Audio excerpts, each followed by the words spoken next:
While I do appreciate this committee's consideration of issues at the intersection of extremism and social media, many, I think, would agree that today's hearing is another data point in a long history of congressional hand-wringing on gun violence. According to the Gun Violence Archive, since 2019 began 260 days ago, we have witnessed 318 mass shootings in the U.S., more than one per day. Mass shootings are those in which at least 4 people are shot, excluding the shooter. After 20 children, 6 adults, and the shooter lost their lives at Sandy Hook Elementary School in 2012, many elected officials, including myself, declared an end to congressional inaction. No more, we said. But since that day, our nation has endured 2,226 mass shootings. Think about that number for a minute. But here, we are not focused on ways to stop gun violence, but rather the scourge of social media. I'm not going to say that there's no connection, but every other country on the planet has social media, video games, online harassment, hate groups, crime, and mental health issues. But they don't have mass shootings like we do.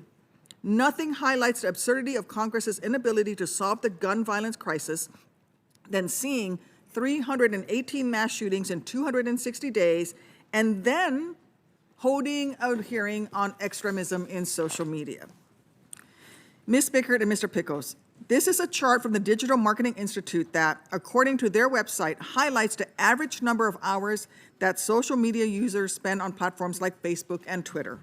As you will see, the United States and the US, our users are relatively middle of the pack when it comes to time spent online.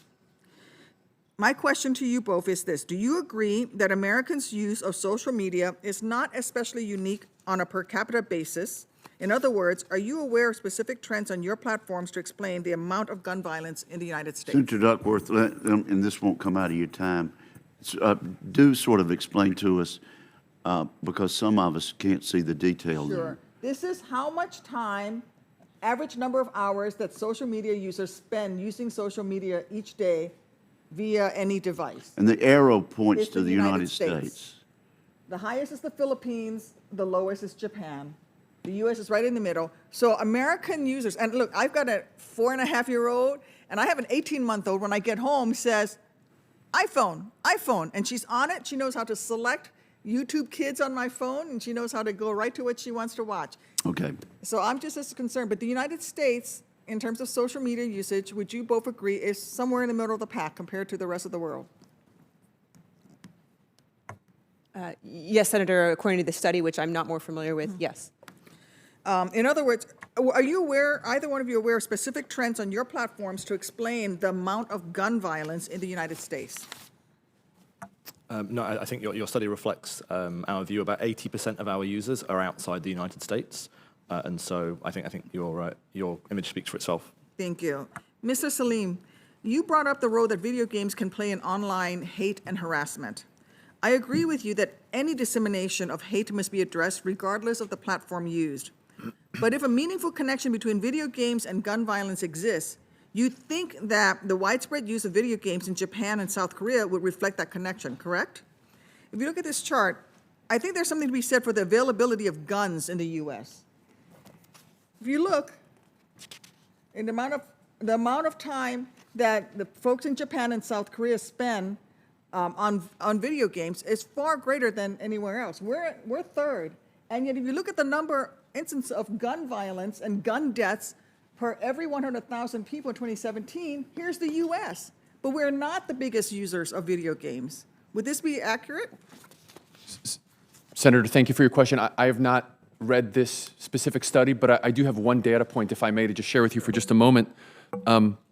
According to an ADL report looking at extremist-related murders and homicides over the past decade, our research shows that 73% of extremist-related murders and homicides were in fact committed with firearms. So to the extent that you're making the point that extremists with weapons result in violence and homicide, we have the data that backs that point up. Thank you.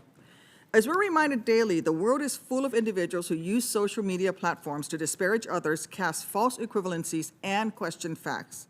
Some will use the anonymity of online platforms to spread hate, But our use of social media, video games, and other variables does little to explain the 2,226 mass shootings since Sandy Hook. The internet has emboldened and empowered hate by allowing individuals to develop online communities and share their warped ideas. But it is our weak gun laws here in the U.S. that allows that hate to become lethal. There's a clear and undeniable connection between the number of guns in the United States and the number of gun deaths in our community. Look at this platform. This is the number of guns per 100 people, and this is the number of gun-related deaths per 100,000 people. We are up here. Here's the rest of the world, some of whom use more social media than we do, some of whom actually engage in more video games than we do. We are saturated in weaponry that was designed for war, but is made available to nearly anyone who attends a local gun show. The Dayton shooter had a 100-round drum. I didn't have a 100-round drum when I served in Iraq. We didn't send Marines into Fallujah with 100-round drums, but yet you can buy them at gun shows. Look, 90% of Americans agree that Congress should expand background checks and red flag laws. 60% of Americans agree that banning high-capacity ammunition clips is what we need to do. This is not controversial. It is well past time that Leader McConnell brings H.R. 8 to the House-passed Bipartisan Background Checks Act to the Senate floor for a vote.